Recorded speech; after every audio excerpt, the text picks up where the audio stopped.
Die Zayden Lee Meek saak ding is in Joburg. As jy nog gedeel het met Suid-Afrika se polismense nie, dan sal jy nie verstaan hoe die mense se minds werk nie. Honestly,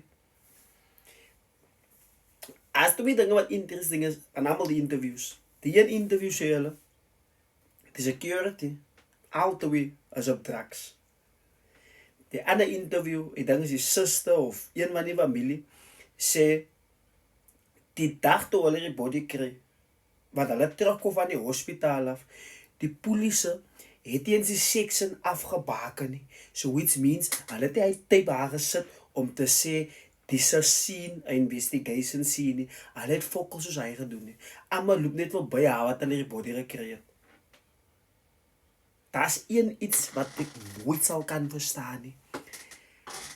Hoekom maak jy nie 'n law nie, nou?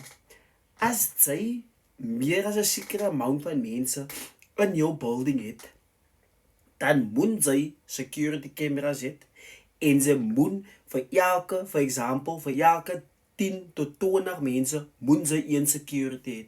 As mos jou building, jy maak genoeg geld, die lostyd, jy is responsible vir die mense se safety.